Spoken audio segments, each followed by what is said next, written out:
Поглощенность ума – это условие успешной практики. Если вы хотите понять, что такое короткий ум садху, надо достичь второй дхьяны, и все станет ясно. Превзойти первые две дхьяны – это уже хороший уровень. А мы идем к все большей прозрачности, к совершенному пустотному, недвойственному сознанию. Можно подумать, если счастье отпало, значит состояние стало хуже, беднее, суше. Нет, на самом деле нет. И вы понимаете, это выше всех остальных состояний. И вот боги вот на такой своей волне, на волне заслуг, счастья, поглощенность. Сами дхьяны не освобождают, они создают основу для освобождения. Ом Ганапатае Намаха. Ом Шри Сарасвати Намаха. Ом Шри Гурубьё Намаха.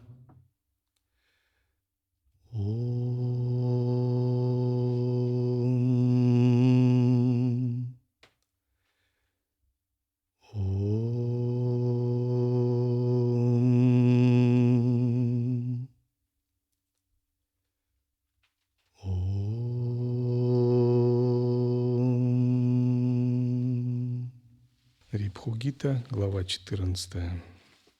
Лишь я есть душа человека, лишь я есть Всевышний Господь, лишь я есть Господь Всемогущий, лишь я есть всегда только я.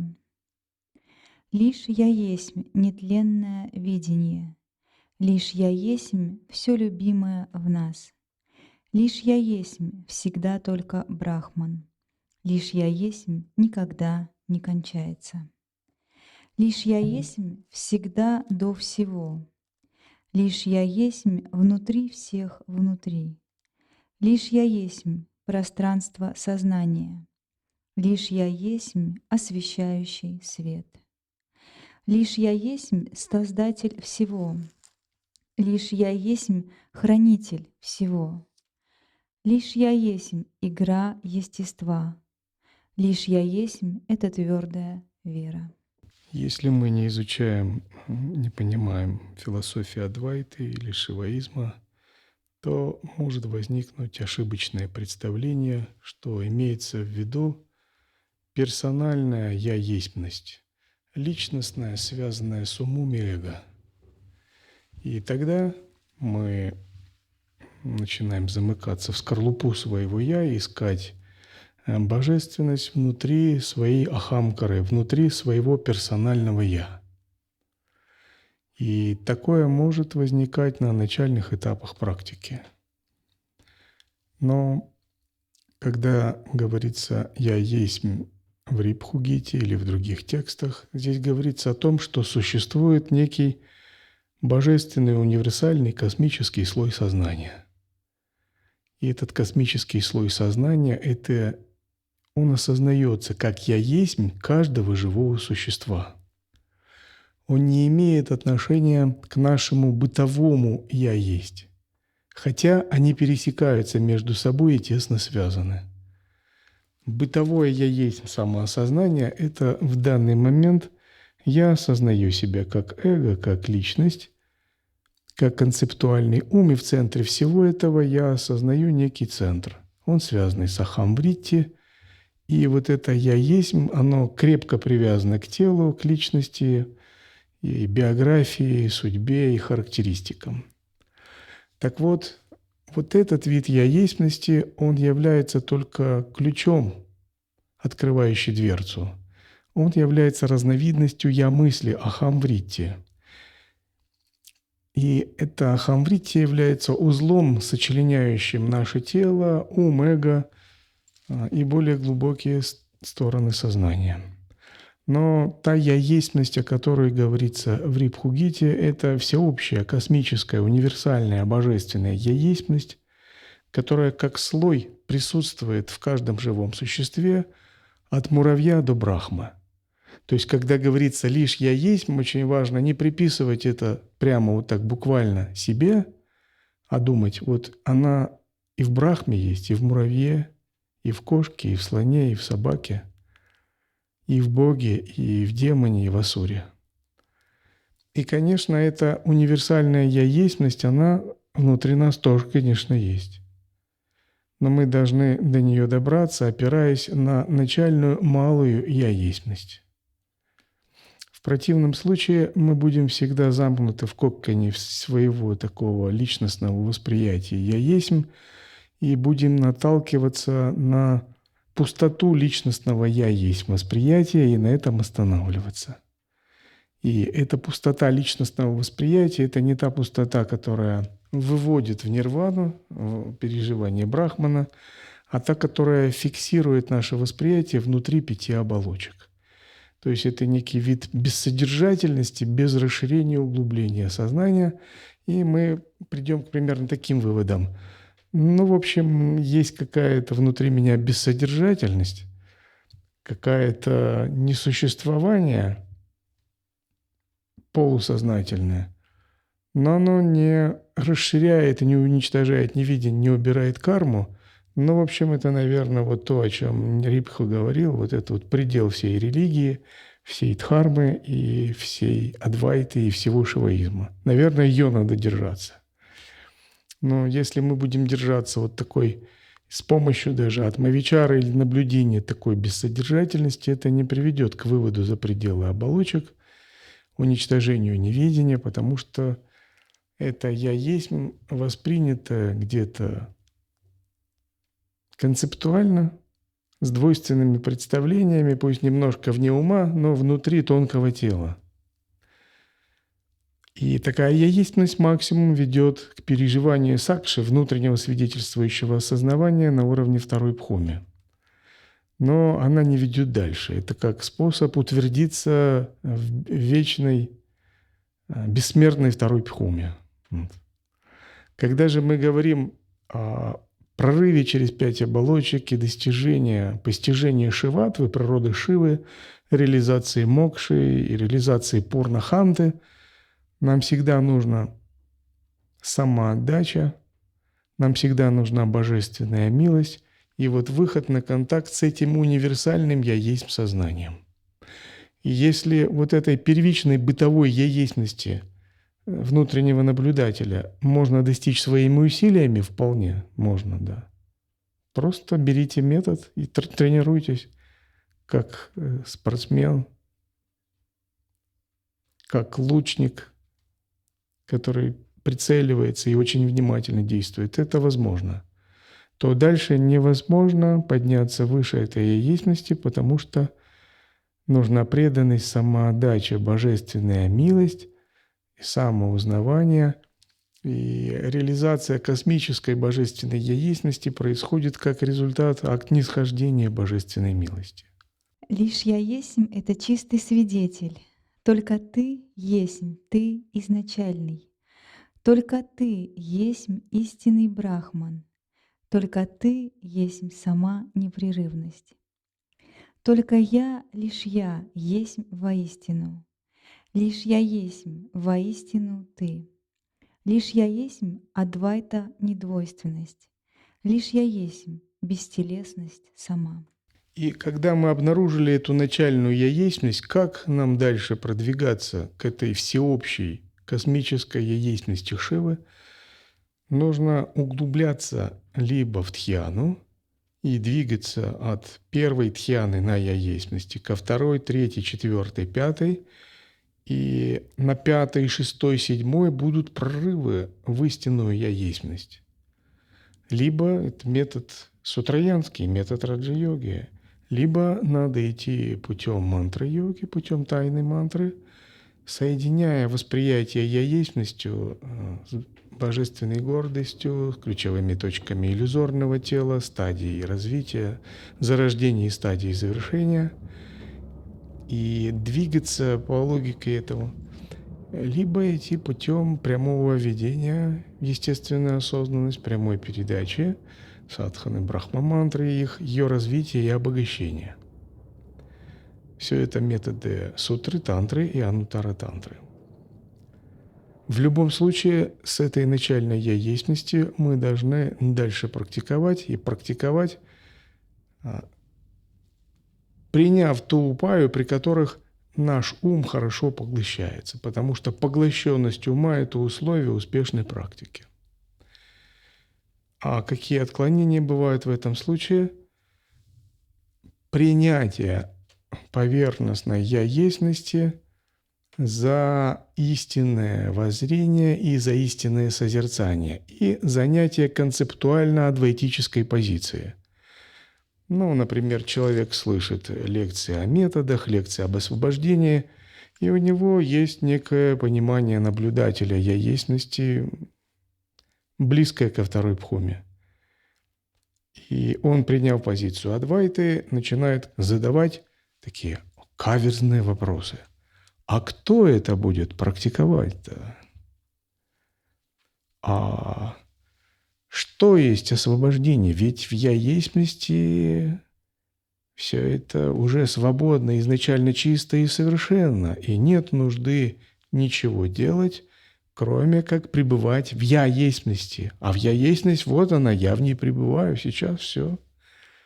Я совершенен, все достигнуто.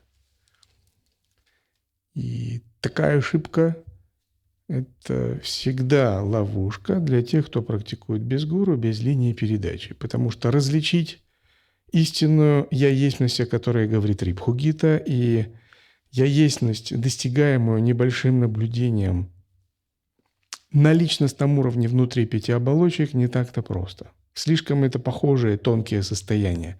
Это как для крестьянина, бедняка, вернее, нищего, 100 миллиардов и 100 триллионов, ну, суммы примерно одинаковые. Просто умопомрачительно огромные, и он даже не понимает, сколько там нулей, он понимает, что бесконечно много. Или вивеки нет. Или как для нас, людей, которые не сильны в математике больших чисел, например, 100 дециллионов и 100 квинтиллионов, ну, порядка тоже суммы одинаковые. Ну, мы понимаем, что это какие-то умопомрачительные суммы, о которых страшно думать уму, бесконечные для нас, как конечных существ. И примерно одинаковые, а там разница огромная. Вопрос? Намасте. Я хотел попросить или спросить, вот вы в четверг, когда рассказывали о созерцании, вы нам продемонстрировали, да, что такое плотное созерцание, такое очень плотное. И тогда мне как-то стало понятнее, потому что Свамини Адвайтавадини, она как-то некоторое время назад говорила, что созерцание должно быть очень плотным, но и не совсем тогда понимал, что она подразумевает. И вот после четверга я понял. А можете вот так, не знаю, показать, да, что является эталоном вот этого «я есть», чтобы можно было потом на него всегда равняться и не путать, да, вот то, которое уже доступно, потому что что-то уже доступно, конечно, с тем, что нашими собственными усилиями еще недоступно. Чтобы я мог показать, вы должны сделать со своей стороны очень много шагов. Если вы готовы делать их, то это со временем может быть показано. Те требования, которые я предъявляю ученикам, их надо выполнить. То есть показ предполагает готовность ученика воспринять предварительные практики очищения, вот система саньясы, обеты, самаи, там, если надо, ретриты длительные. Вот. Это не то, что ученик не делает ничего, гуру так делает. Хоп, смотри. Ученик, вау, понял. Нет, это так оно в дхарме. Если бы можно было, все бы так сделали. Всех уже давно бы сделали. Но ученик должен делать свою работу, гуру делает свою, и ученик должен быть готовым развить чувствительность к такому показу. Иначе пойдет оно, не пройдет передача. Поэтому делайте свою работу, и, возможно, это произойдет. Я был бы счастлив показать прямо сейчас, но не сработает это так. Лишь я есмь опора моя, лишь я есмь естество присутствия, лишь я есмь естества неподвижность, лишь я есмь несмотря ни на что. Лишь я есмь спокойствие полное. Лишь я есмь — это искренность веры. Лишь я есмь пространство великое. Лишь я есмь естество и во времени. Лишь я есмь конец всех желаний. Лишь я есмь всегда внутри сердца. Лишь я есмь всегда до всего. И лишь я всегда после всего.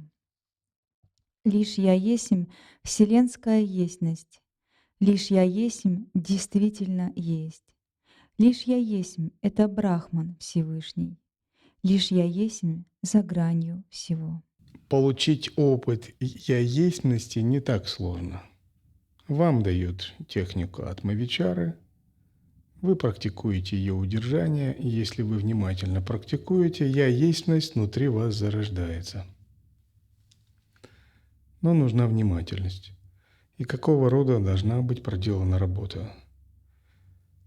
Это либо практика удержания внимательности наряду с созерцанием методом Манватара-тантры, либо практика мантра-йоги визуализации божества и удержания гордости божества, визуализации, мантры и всего того, что связано с йогой божеств. И центром этого удержания тоже является «я есть осознавание». Либо практика дхараны, дхьяны и самадхи. Практика 8 дхьян. Вот это и есть та работа, которую ученику надо проделать, чтобы развить эту «я-есть» до полноты, о которой здесь говорится. И поскольку мы готовимся проводить ретрит по раджа-йоге, по дхьянам, мы обсуждаем факторы, которые присущи дхьянам, и разбираем первую, вторую и другие дхьяны. Итак, вчера мы обсуждали, что в дхьяне, чтобы дхьяна произошла, должно быть сочетание факторов. И если вы понимаете, каких факторов, то для вас медитация перестает быть чем-то расплывчатым, когда вот вы оцениваете себя, хорошо посидел, такая была расширение сознания или радость. Дхьяна – это не просто сидение в безмолвии или в расплывании, или в радости. Это очень точно организованное сознание. Когда есть все 5 факторов, это точно организованное сознание попадает в дхьяну. А когда сознание попадает в дхьяну, оно затем может попасть в самадхи. И здесь первый барьер таков, что все сначала происходит на уровне подступа, подступающей концентрации. Это еще называется упа-самадхи. Как бы такое маленькое самадхи, недосамадхи. Как бы такое недо... в общем, там вроде бы подавлены факторы вялости, беспокойства ума, но настоящие факторы дхьяны не наступили. Затем приходят факторы дхьяны. И эти факторы таковы. Витакка – первоначальное направление ума к объекту. Когда ум перестал блуждать, и вы объект как бы выцепили из пространства мыслей, образов и отвлечений и четко его взяли. А вичара – это уже закрепление, удержание ума на объекте.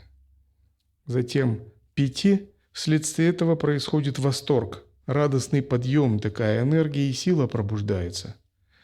И следующий фактор – возникает счастье, внутреннее благополучие, которое продолжается в этом состоянии. Если питти – это восторг путника, который нашел в пустыне воду и жадно напился ее, радостно, с энтузиазмом, то сукха – это путник уже напился воды и сидит под деревом в тени, отдыхает, понял, что ему хорошо, он счастлив, и это длится долго. И 5 фактор – это экаграта, однонаправленность, собранность ума. Итак, все эти факторы, они полностью переживаются в первой дхьяне.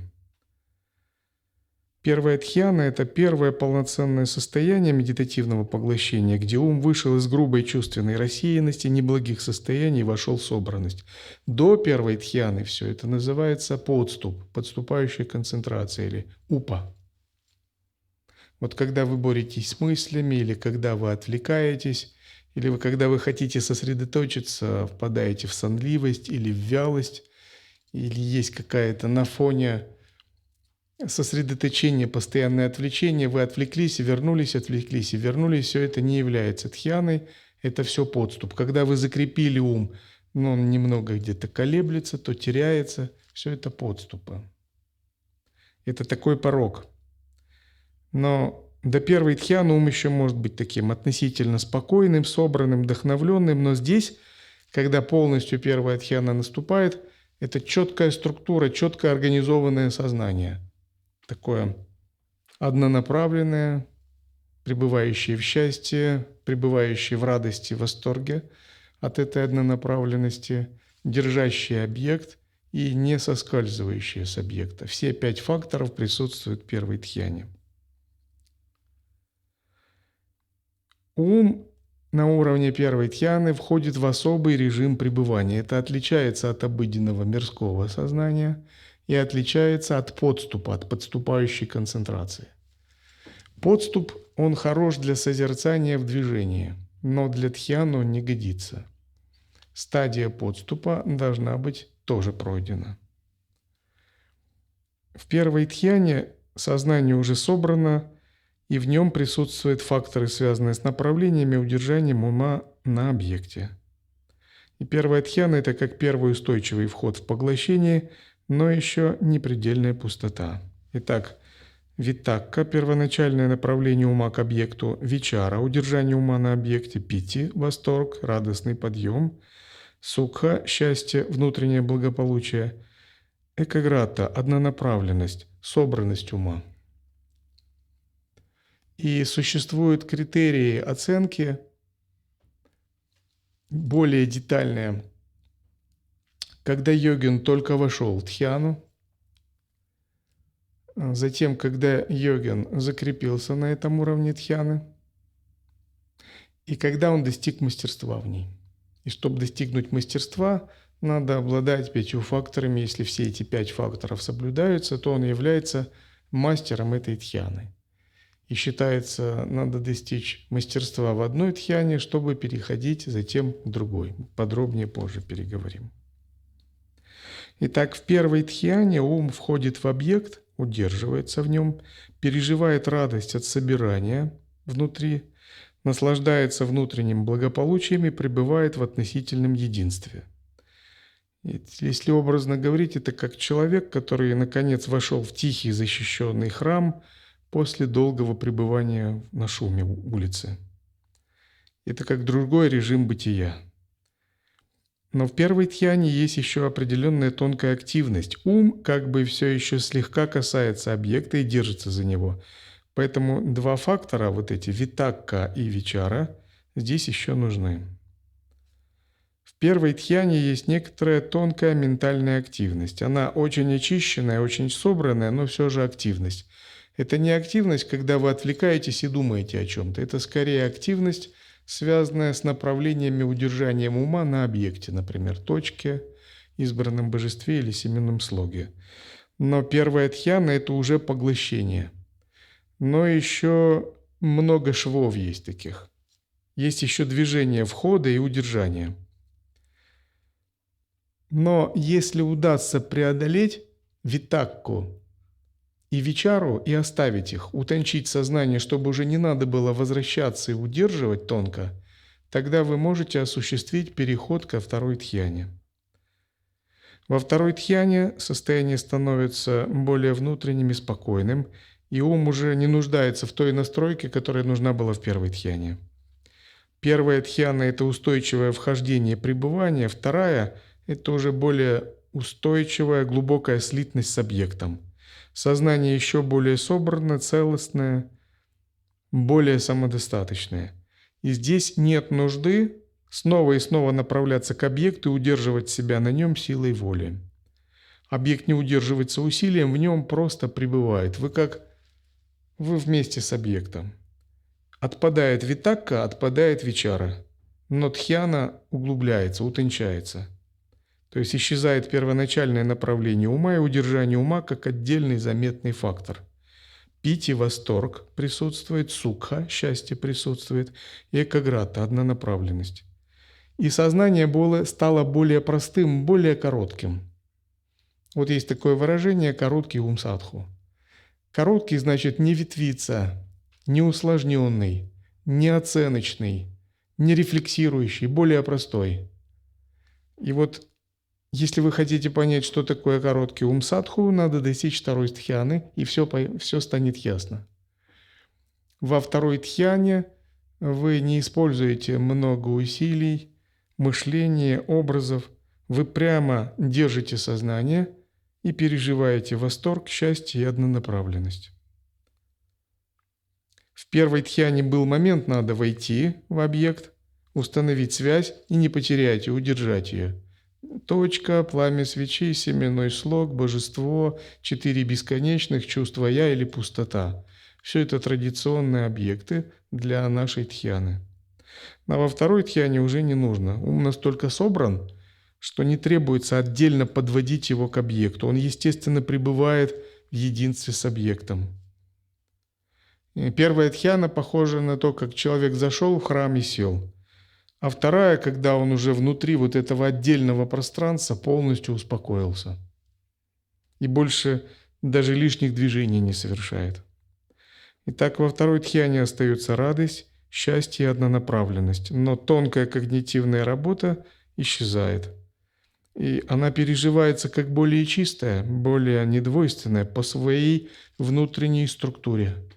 Если мы хотим понять, была ли успешна наша медитация, был ли успешен чей-то опыт, когда кто-то рассказывает, мы можем использовать эти 5 факторов тхьяны и анализировать с точки зрения тхьяны. То есть медитация должна быть состоять из вот этих факторов, как организованной работы сознания. Тогда она будет успешной. Если мы медитируем без вот этих факторов, наобум как бы, неизвестно, достигли мы углубления и утончения или нет. Потому что есть много разных состояний, не являющихся тхьянами, не ведущих к самадхи, но тоже они такие интересные. Но можно просто сидеть, например, и так удовлетворенно чувствовать себя. Покой, тишина, даже такая некая светоносность. Тело невесомое, такая расширенность немножко. Но вот если мы проанализируем, есть ли прогресс по вот этим факторам и оставляются более грубые факторы или нет, по логике тхьян, то мы поймем, куда нам двигаться. Логика тхьян такова, что грубые факторы отбрасываются на каждой тхьяне, а остаются самые тонкие факторы. Это значит, мы движемся правильно по пути самадхи и по пути достижения подлинной нирваны, состояния брахмана. Если же факторы не отбрасываются, то сложно продвигаться и сложно понять свой прогресс медитации. Если мы не ведем такую оценку по вот этим 5 факторам, мы можем пребывать в разных состояниях, но не все из них ведут к просветлению. Итак, первая тхьяна – это собранность, которая себя еще устанавливает. Вторая тхьяна – это собранность, которая уже утвердилась. Если представить озеро, то в первой тхьяне поверхность озера уже защищена от ветра, но вода еще как будто приходит в состояние устойчивости. А во второй тхьяне вода в озере стала более ровной, и нет уже нужды что-то выравнивать. Озеро просто пребывает в своей гладкости. И вот в этой гладкости озера есть еще радостная энергия питти, приятное счастье сукха и глубокая собранность, однонаправленность экагратта. Итак, во второй тхьяне витакка отсутствует, вичара отсутствует, питти остается, сукха остается, экаграта остается. Поэтому вторая тхьяна чище первой за счет того, что более грубые факторы, направление внимания, удержание внимания в ней отпадают. Как вы понимаете, учение о тхьянах – это искусство управления вниманием. Наше внимание – это тот ресурс, который у нас есть на пути просветления. И от того, насколько мы хорошо научимся управлять им, зависит, сумеем ли мы свое внимание забросить в пустоту, в недвойственность, в измерение турии за пределы бодствования сна со сновидениями, сна без сновидений, за пределы 5 оболочек. И мы отправляем свое внимание. Но чтобы отправить это внимание, оно должно быть очень хорошо заострено, натренировано. третья дхьяна. Итак, переход от первой ко второй связан с отпадением когнитивной активности, а переход от второй связан с дальнейшим утончением такой стороны опыта, которая связана с чувствами, радость, восторг и прочее. Итак, во второй дхьяне еще присутствует пити, такой радостный подъем, энтузиазм вследствие собранности сознания. И каким бы он тонким ни был, все-таки он является еще некой ментальной волной, некой такой эмоциональной приподнятостью, некой энергией. А вот в третьей дхьяне эта волна должна утихнуть. Это условие перехода к третьей дхьяне. В третьей дхьяне сознание становится еще более ровным, спокойным, зрелым и глубоким. Радостный подъем больше не нужен. Остается только сукха, чистое счастье. И все большая однонаправленность, экагратта. То есть пити, восторг в третьей дхьяне отпадает. Не отбросив пити, невозможно перейти в третью дхьяну. Сукха, счастье, ощущение такого благополучия остается. Экагратта, однонаправленность, собранность тоже остается. И в третьей дхьяне уже ничто вас не будоражит, не отвлекает, уже нет речи, что вы боретесь с какими-то помехами, отвлечениями. Это вообще об этом речь не идет. Это все на стадии подступа перехода к первой дхьяне оставляется. Вы даже не переживаете радость, восторг от пити, вы не удерживаете ум, не подводите его к объекту, все это уже не нужно. В третьей дхьяне ваш ум настолько упрощается, что есть вы и объект, вы и биджа-слок, вы и божество, вы и чувство «я есмь», вы и четыре бесконечных, вы и пустота. И вот вы прямо с ними, они перед вами. И остаются сукха и экагратта. Вы счастливы в этом, и вы однонаправлены. И здесь также начинается развитие еще упекха. Упекха или упекша – это означает, возникает такая равностность, очень глубокая. Глубокая такая ровность с отрешенностью. Но главное в третьей дхьяне отпадает питти и сохраняются сукха и экагратта. Сознание переходит от радостной приподнятости к состоянию более глубокой ровности. Во второй дхьяне есть еще восторг, такой тонкое, светлое, медитативное воодушевление. В третьей дхьяне эта волна уже кажется слишком грубой, и она не кажется тем, на чем надо останавливаться, поэтому она отпадает. Счастье без подъема, благополучие без волн и покой без внутренних всплесков. Это такое зрелое состояние опытного медитатора. Если вторая дхьяна похожа на сияющее внутреннее состояние, наполненное такой живой радостью, третья дхьяна больше похожа на очень такой глубокий, тихий такой покой, в котором по-прежнему хорошо, но уже нет такого восторга от этого хорошо, а есть глубина и ясность. И хочется искать в этом направлении, в направлении глубины и ясности, ровное, устойчивое, мягкое, глубокое состояние. Если для третьей дхьяны подобрать образ с водой, то так будет. Первая дхьяна, поток собрался и вошел в русло. Вторая, вода течет ровно и мощно. А третья – это такое глубокое, спокойное озеро, где уже нет игры волн, такая есть насыщенная тишина. И питти переживается как радость встретить любимое место. А сукха – это как спокойно жить в нем. И в третьей дхьяне не нужно уже переживание встречи. Остается только просто такая глубокая полнота пребывания. Итак, во второй дхьяне питти есть, сукха есть, экагатта есть, а двух первых факторов нет. В третьей дхьяне питти отсутствует, третий фактор отсутствует. И остается только два – сукха и экагратта. Состояние более ровное. Лишь я есмь блаженство сознания. Лишь я есмь и несчастье, и счастье. Лишь я есмь — это подлинный гуру. Лишь я есмь не знает падений. Лишь я есмь — вершина Веданты.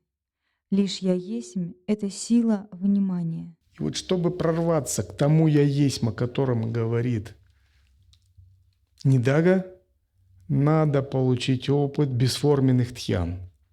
И тхьяны с формой называются сампраджнята самадхи. И первые 4 сампраджнята самадхи, они называются витарка, вичара, ананда, асмита в йога-сутре Патанджали. Вот они соответствуют. Витарка первой тхьяне, вичара второй тхьяне, ананда третьей тхьяне и асмита четвертой тхьяне. И все это виды сампраджнята самадхи. А чтобы прорваться к этому «я есть», о котором Нидага говорит, надо прорваться к 5, 6, 7 и потом 8 тхьяне. Это уже называется асампраджнята самадхи. А потом еще выше или глубже нирбиджа самадхи, как апогей асампраджнята самадхи. Только тогда мы поймем на 8 тхьяне, о чем говорит Нидага. Либо если мы не практикуем тхьяну, но практикуем в подступающей концентрации, без поглощенности и нирвикальпа, савикальпа, самадхи, созерцания, мы поймем, о чем говорит Нидага на 4 пхоме. Тогда надо развивать, обогащать созерцание и двигаться по пути к 4 пхоме. И мы это поймем на стадии джаграт сушупти и джаграт турья, когда наяву в бодствовании будем переживать вот эти бесформенные состояния. Здесь другая логика, когда практикуются санкальпы, созерцание в сочетании с другими методами, прямым видением. Но если двигаться по логике 8 тхьян, то надо добраться до 8 тхьяны, и там мы поймем, о чем же говорит Нидага, что он имеет в виду. Так, если просто говорить, первая тхьяна – ум вошел, удержался, обрадовался, счастлив и собран. Вторая тхьяна – ум уже не входит и не удерживается, а просто целостно пребывает в радости, счастье и собранности. Третья тхьяна – ум оставляет даже восторг и остается в тихом счастье и глубоком однонаправленности. То есть ум становится в медитации все менее деятельным, менее волновым, все более тонким, более ровным и целым. Гуруджи, а вот вопрос, например, за какое время можно войти там во 2 или в 3 тхьяну или в 4? То есть, если практикующий часто тренируется, то какое время достаточно? Может ли он, например, начать медитацию там, с 2, с 3 или с 4, или за короткий срок войти в эти тхьяны? Если он действительно мастер какой-либо тхьяны, он может войти в нее за несколько минут, если он хорошо натренирован. Или вы имеете в виду достичь тхьяны, если раньше не было достижения? Я имею в виду, что, как по описанию получается так, что каждый садится в медитацию, и вначале он должен испытать восторг, блаженство, радость, вот такое, потом это сначала все ум остановить успокоится, хотя бы. все такое. Вот. А восторг сам придет. А может ли такое быть, что, например, он чувствует поглощенность и как-то все быстрее? Не обязательно, может быть, это все переживать, восторг, радость. Если он натренирован какой-либо тхьяне, он может даже сразу быстро проходить, и факторы 1, 2 тхьяны будут проходить смазанно. Например, он может попадать за счет привычки в 3 тхьяну. Так тоже может быть. Итак, 4 тхьяна. Если 3 тхьяна – это очень такое глубокое, ровное, зрелое состояние, в котором остались только сукха, счастье и экаграта, однонаправленность, 4 тхьяна еще дальше идет. Здесь отпадает даже сукха, как переживание такого счастья, приятного благополучия в уме. И если неправильно понять, то кто-то может подумать, зачем покидать счастье? Ведь это такая приятная 3 тхьяна, приятно медитировать, когда ты счастлив в медитации. Даже добиться 3 тхьяны и счастья в медитации – это очень хорошо. Не уснуть, не отвлечься, не впасть в вялость, не бороться с умом, не держать волевым усилием подступающим. Превзойти первые 2 тхьяны – это уже хороший уровень. А здесь даже надо счастье, чтобы отпало. И можно подумать, если счастье отпало, значит состояние стало хуже как-то, беднее, суше. Нет, на самом деле нет. Смысл совсем другой. 4 тхьяна – это еще большее очищение. Вопрос? Гуру, а вот нирвикальпа самадхи, это считается от пятой тхьяны или это уже за пределами всех тхьян? Нирвикальпа самадхи – это все асам праджнята. Асам праджнята самадхи, да, бесформенное состояние. Ом Гуру, а если идти не путем тхьян, а путем, ну, скорее, тантрийским, через иллюзорное тело, да, через те практики, которые вот даже вы в четверг передали, и совмещать это с санкальпой, вроде как божественной гордости или другой, этапы достижения. То есть там как бы эти тхьяны, они будут, но они будут иными. Но ориентироваться можно ли на то, что вы говорите сейчас, или нужно другие ориентиры какие-то, от которых отталкиваться, чтобы понимать, где ты находишься? Этапы будут, они называются 16 кала, они называются бхуми, и будут состояния похожие на тхьяны, но они не будут как медитативная поглощенность, они будут как в подступающей концентрации разные уровни внимательности в созерцании. Но лучше совмещать и тхьяны, и санкальпы. И то, и другое. А эти санкальпы, они рано или поздно перестают как бы, ну, выглядеть как изречения, да? То есть Они с самого начала не являются изречениями. То есть это как вибрация некоторая, намерение. Каждая санкальпа, представьте, это упая, в виде милости, низошедшая к людям, изложенная в Писаниях и ставшая конкретным методом, передаваемой по линии передачи. А это состояние определенного самадхи, это определенный грань бесконечного сознания, как божество. Но мы сейчас говорим о тхьянах. Итак, даже счастье на четвертой тхьяне оставляется. Каким бы тонким оно ни было, все же это определенная окраска для сознания. Тонкая эмоциональная окраска. Это все еще такая приятность, все еще какое-то волнение, какая-то рябь на поверхности сознания. Некий вкус, окрашенность какая-то. А мы идем к все большей прозрачности, к совершенному пустотному, недвойственному сознанию. Потому что там вот есть вот то «я есть», о которой говорит Рипху. Итак, четвертая тхьяна – это такое состояние, где сознание достигает такой чистоты и равновесия, что отпадает даже вот этот приятный окрас – сукха. Остается совершенная ровность, чистая уравновешенность и предельная собранность. И фактор сукха – счастье, приятное благополучие – отпадает. И при переходе от третьей и четвертой тхьяне дыхание тоже останавливается. Или очень хорошо замедляется, становится неуловимым, потому что вот эти факторы вы отбросили. И вместе с сукхой исчезает и противоположное неприятное переживание. То есть четвертая тхьяна – это состояние, выводящее за пределы как удовольствия, так и страдания, потому что очистилось сознание, оно стало уравновешенным. Потому что если вы переживали счастье и радость, то все равно где-то подсознательно возникало стремление к этому счастью и избегание всего, что может дать несчастье. Потому что сознание еще действует в двойственной парадигме счастья-несчастья.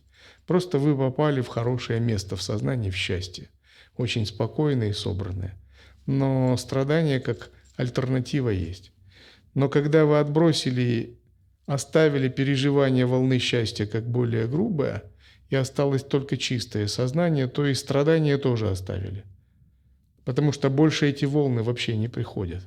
Поэтому йогина, достигшая четвертой тхьяны, в каком-то смысле сознания нет страданий. Он выше и счастья, и страданий, и в некотором роде это высшее счастье. И это не утрата счастья в таком бытовом смысле, а превосхождение полярности. В четвертой тхьяне остается экагратта, другое название, однонаправленность, то есть собранность ума. И явно начинает проявляться упекха, уравновешенность, невозмутимость, такое невозмутимое, отрешенное равновесие. И в начале в списке 5 факторов для первой тхьяны упекха не входила в исходную 5 факторов. Но по мере утончение сознания и движение к четвертой тхьяне, она выходит на первый план. То есть возникает такая очень тонкая внутренняя невозмутимость, потому что вы начинаете жить на очень тонком плане сознания. И этот тонкий план сознания, он настолько отрешен, настолько далек от эмоций, движения ума, бытовых дел и забот, что его невозможно вывести из равновесия. Вы снаружи как бы проявляетесь как обычно, но внутри вас такая безмятежность, отрешенность, покой. И вы понимаете, это выше всех остальных состояний. Вот в этом правда. В этом я лучше вижу Бога. В этом я лучше понимаю голос Бога. И вы хотите оставаться в этой невозмутимости. Поэтому четвертая тхьяна описывается как состояние собранности, очищенной уравновешенности. Сознание стало настолько тонким, что даже счастье, как переживаемая приятность, воспринимается как что-то грубоватое. В третьей тхьяне еще есть такое тихое, глубокое благополучие. А в четвертой тхьяне уже в смысле приятности нет этого благополучия. Потому что если к нему привязаться, то можно родиться Богом на небесах, но не достичь нирвани, если вся ваша глубина сознания исчерпывается привязанностью к третьей тхьяне. Поэтому боги, достигшие поглощенностью третьей тхьяны и привязавшиеся к ней, считается, рождаются богами, но не достигают освобождения. Их сознание поглощено тхьяной, но рано или поздно покидает эту поглощенность, потому что она еще неустойчива. И это такое очень возвышенное состояние, вот знаете, говорят о людях, он на своей волне. Да? И вот боги вот на такой своей волне, на волне заслуг, счастья, поглощенность, они настолько глубоко в нее вошли, и вот они двигаются, 1000 лет могут жить в ней. 1000 лет в возвышенных медитативных состояниях. Такое очень высокое, возвышенные люди. Не люди, а существа. Но как стрела, которую пустили, рано или поздно упадет, все равно упадет. Так и вот это возвышенное состояние исчерпывается. И потом они чувствуют, так куда ушло. Счастье ушло, поглощенность ушла. И основа сознания понижается, и снова рождаться в мире людей и где-то ниже еще. А четвертая тхьяна, она возвышается над этим состоянием, остается только совершенный баланс. Такая отрешенность, ясность. Очень ровное сознание. Вопрос был? Ну. А это состояние, если мы достигаем нерушимое, его разрушить? Четвертая тхьяна. Если не перевести ее в естественную осознанность, она нарушима. То есть можно ее развить? Нарушается, да? Сами тхьяны – это тренировка. Сами тхьяны сами по себе не освобождают, они создают основу для освобождения. Пережив тхьяны, вы должны перевести опыт тхьяны в повседневную жизнь, состояние созерцания. Вот тогда будет нерушимое состояние. Оно нарушимо в каком плане? Вы были в тхьяне, в прекрасной медитации, так? И пока вы были в медитации, было все очень хорошо и ровно. Но когда вы из нее выходите, снова ум начинает работать, снова движение начинается, и оно постепенно начинает затмеваться. Конечно, если вы долго практикуете тхьяну, память о тхьяне неизбежно переносится в повседневную жизнь. Поэтому созерцать легче тем, кто пережил опыт тхьяны, гораздо легче. Практиковать санкальпы, практиковать божественную гордость, пространство, шамхави, мудру гораздо легче, если у вас был опыт глубокой тхьяны. Вот эта память, она вас мотивирует воспроизводить это в повседневной жизни, потому что вы это уже испытали, вы знаете, как это, вы знаете, куда. Только это было в покое, а теперь надо то же самое воспроизвести в движении. Поэтому йогинам, которые пережили опыт тхьяны, им не надо много объяснять. Они все понимают, потому что они это пережили, просто это надо воспроизвести в действии. Не знаю, насколько корректно этот вопрос. Как бы не специалист, но вот четвертая тхьяна, если нет волны уже никакой, на которой происходит концентрация и углубление, то есть полностью равновесное состояние, пустота ни снаружи, ни внутри сознания не двигается, все-таки куда это сознание направлено, какой-то вектор ведь для углубления должен быть, как понять, внутрь, снаружи, то есть полная пустота, недвижимости, нет, ничем не окрашено. Четвертый тхьяне именно? Да, может быть, не только в четвертой, но Гош, наверняка. В четвертой тхьяне сознание направлено на объект концентрации. Все равно там есть объект концентрации. Пустота. Если пустота, то это уже не четвертая тхьяна, это уже арупа тхьяна, бесформенные тхьяны. А там оно куда направлено тогда? А там есть свои тхьяны, и в каждой тхьяне свое направление.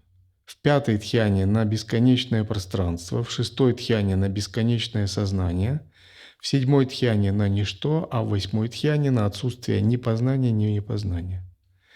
Там есть хорошая градация. Гурджи, а если вот еще, допустим, нету пятой тхьяны, не раскрылось пространство, а вот оно поднимается, допустим, нет воздушной волны, пространство еще не открылось, четвертая тхьяна — это такая пустота, вот очень похоже на то, что Гуру. Факторы присутствуют, да, похожие? Да, то, что Гуру говорит, да, то есть вот, например, пустота, сознание не двигается, то есть ни плохо, ни хорошо, то есть пустота. Куда сознание направлено должно быть, чтобы в следующую тхьяну, например, пойти, или чтобы углубить ее. Как понять, куда его направлять? Не знаю, наверняка вопрос понять. Во-первых, надо добиваться совершенства пребывания вот в этом состоянии. Если это состояние похоже на четвертую тхьяну, то надо завершить процессы этой четвертой тхьяны, чтобы чувствовать себя уверенным, обрести мастерство в ней. Мастерство означает когда угодно входить, когда угодно выходить, продлевать по своему желанию и в любой момент входить, когда хочешь, в любом состоянии.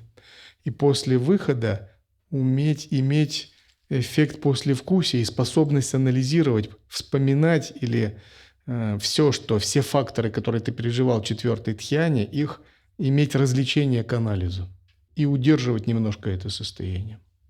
Просто вопрос в том, чтобы это состояние продлевать, углублять, то, что Гуру говорит, да?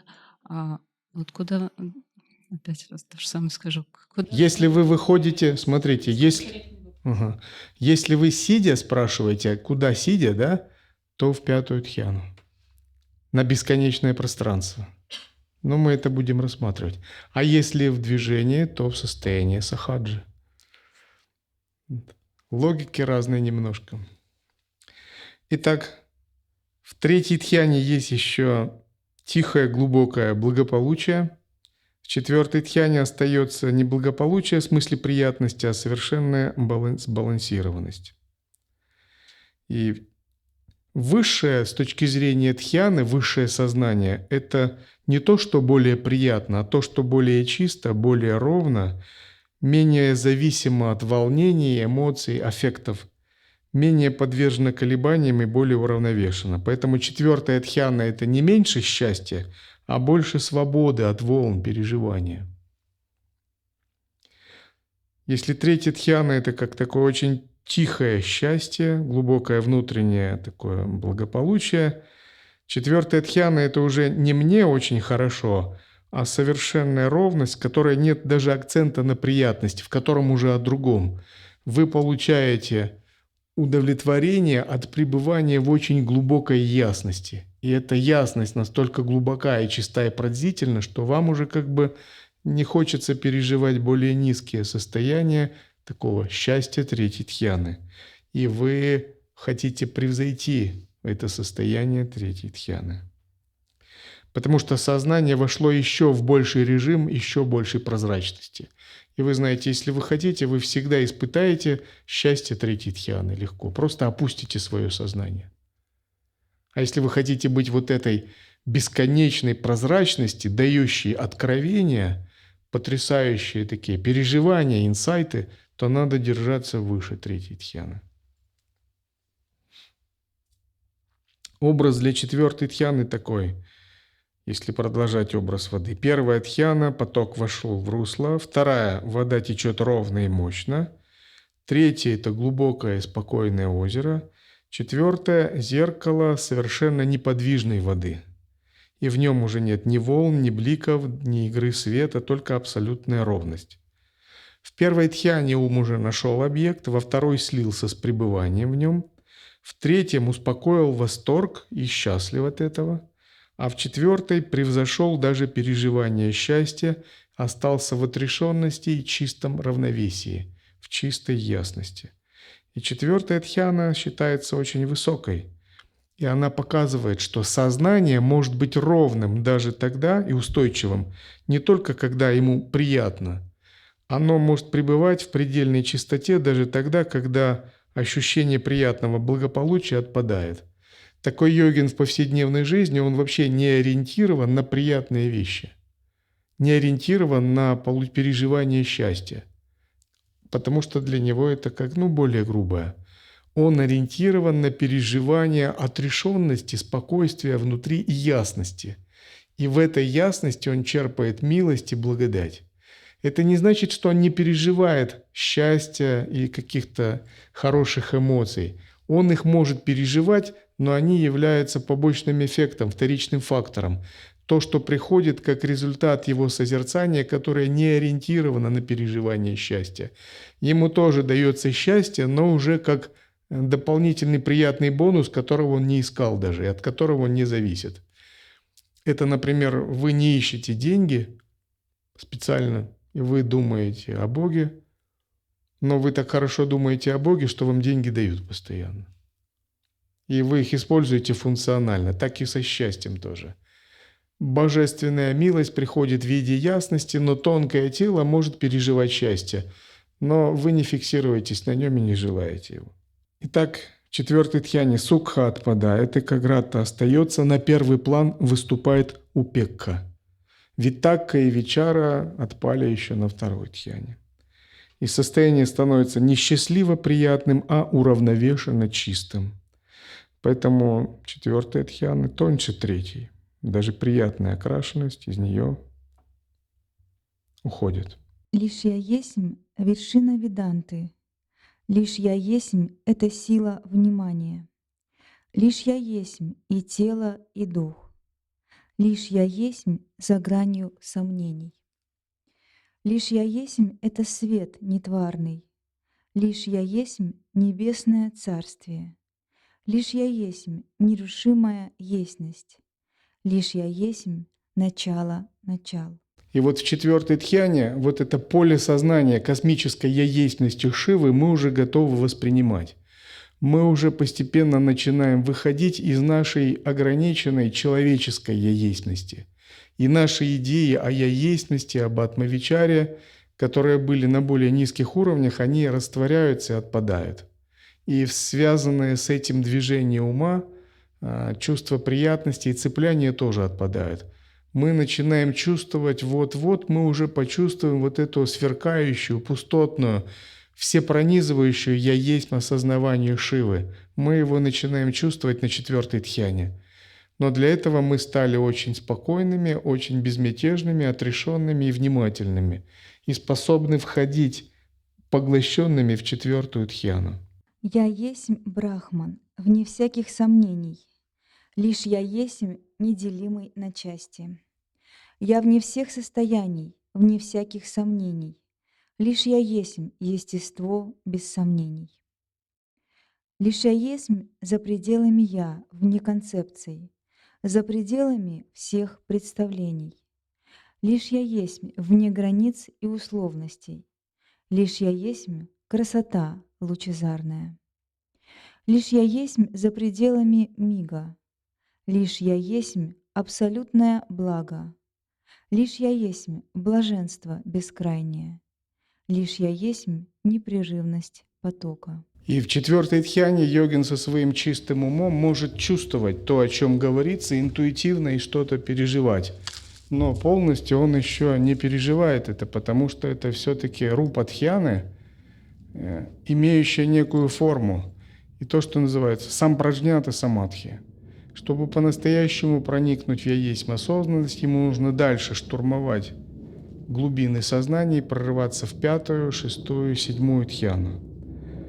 Но он уже ощущает эту «Я-естность» непосредственно, минуя концепции. И если у него есть опыт 4-й дхьяны, вот этот опыт безмятежности, спокойствия будет помогать ему в созерцании, если он работает с санкальпами в повседневной жизни. И на пути иллюзорного тела, вот иногда спрашивают, а можно не дхьянами идти, а путем иллюзорного тела? Можно, но такой момент. Условием для достижения иллюзорного тела является 3 вида самадхи. Самадхи на семенном слоге, самадхи на 4 бесконечных, как в озаряющем самадхи, и самадхи на пустоте, или самадхи истинной таковости. То есть тоже должны быть достигнуты высокие дхьяны на этих 3 объектах. Итак, как подтверждаются уровни дхьяны?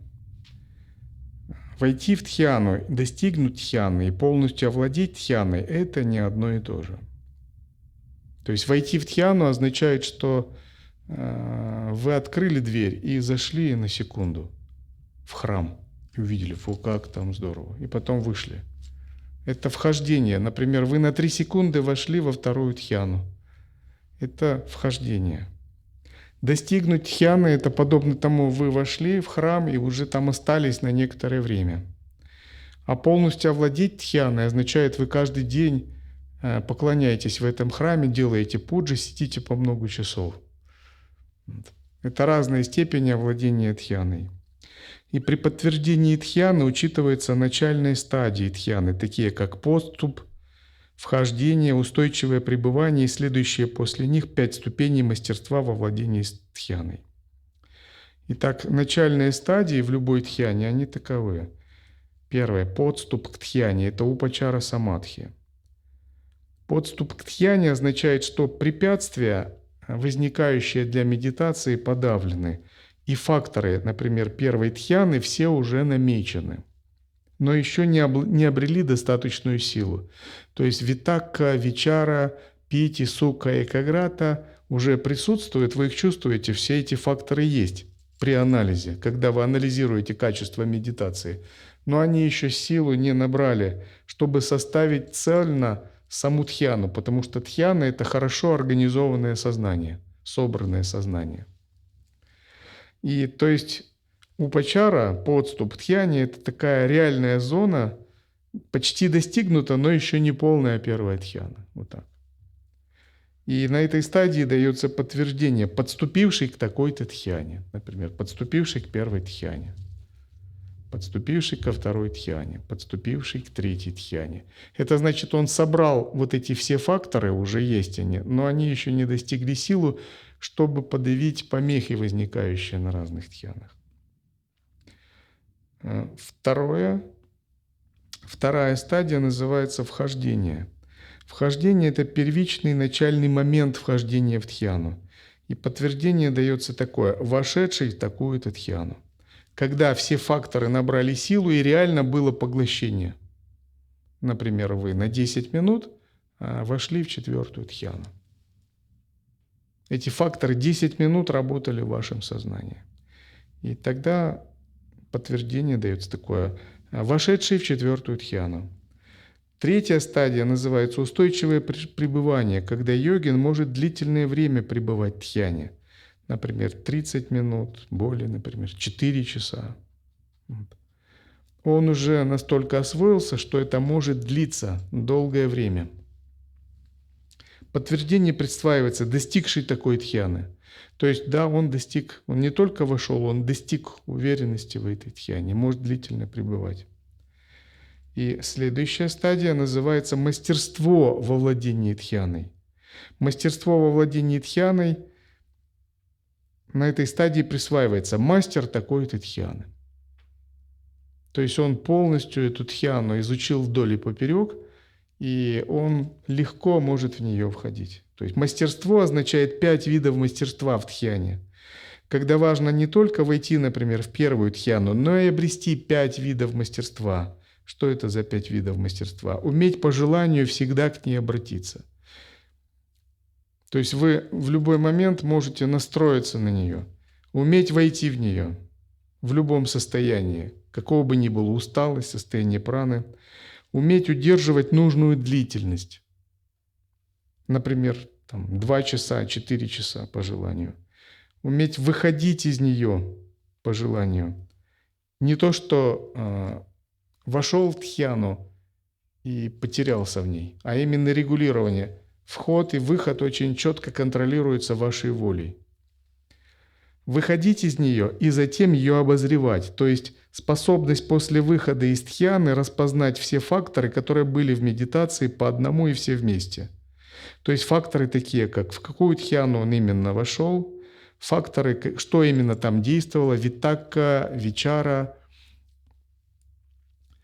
питти, сука, экаграта, грубость и тонкость факторов, необходимые для перехода к следующей дхьяне, то есть умение различать все эти факторы. И сначала следует обрести устойчивое пребывание, а затем мастерство по отношению к дхьяне, получить в нее подтверждение, чтобы затем получить возможность двигаться дальше к успеху в следующей дхьяне. Если мастерство полностью не достигнуто, то есть хотя бы один из 5 видов мастерства не обретен, то он считается просто достигший такой-то дхьяны. А если мастерство всех 5 сил достигнуто, он считается мастером такой-то дхьяны. Вопрос? О дхьянах для тантрийского пути, который вы упоминали. Вот биджа-слог — это также, можно сказать, и иллюзорное тело. То есть дхьяна на иллюзорное тело. Отдельно на биджа-слог, отдельно на иллюзорное тело. В целом они взаимосвязаны, конечно. И это не обязательно, как вы говорили, как-то фронтально, это как и преображенное может быть тоже иллюзорное тело. И фронтальное, и на себя. То есть и фронтальная визуализация, и автовизуализация. Это просто 2 разных типа. А вот 4 бесконечных — это как бы в целом бхава, да? То есть ощущение божественности вот этой. Не совсем. Или все же отдельно 4 бесконечных? Это отдельно, да, отдельно. Конечно, оно все вместе. Для обучения и тренировки оно как бы разделяется. Но когда вы будете преображаться, это будет вместе с вами. Мгм. Их вот эти 2 практикуются, но они параллельно идут, там не прям чтобы как в дхьянах, 1, 2, 3. Эти 2, они совместно. Если тренировать ум, то их надо разделять. Потому что дхарана на семенной слог, на божество — это вы направляете внимание на одно, а 4 бесконечных направляете на другое. Потом они будут совместно. Но вначале надо их тренировать раздельно, потому что не удастся сконцентрироваться. А что 3? Напомните, пожалуйста. Пустота. Лишь я есмь необъятная есность, лишь я есмь вне идей и намерений, пробужденных обитель надмирная, от любого ума свободная. Лишь я есмь всегда только истина, лишь я есмь всегда только счастье, лишь я есмь извечно доступна, лишь я есмь причина простейшая.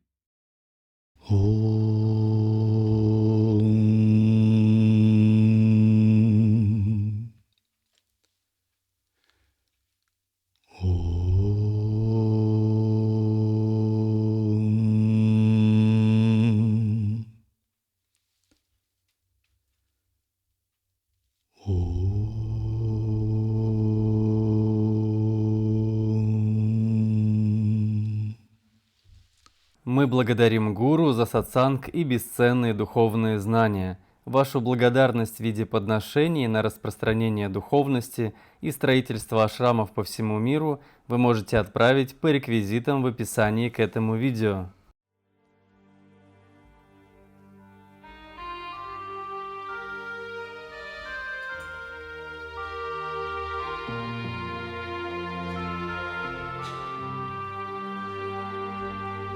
Om Namo Bhagavate Vasudevaya.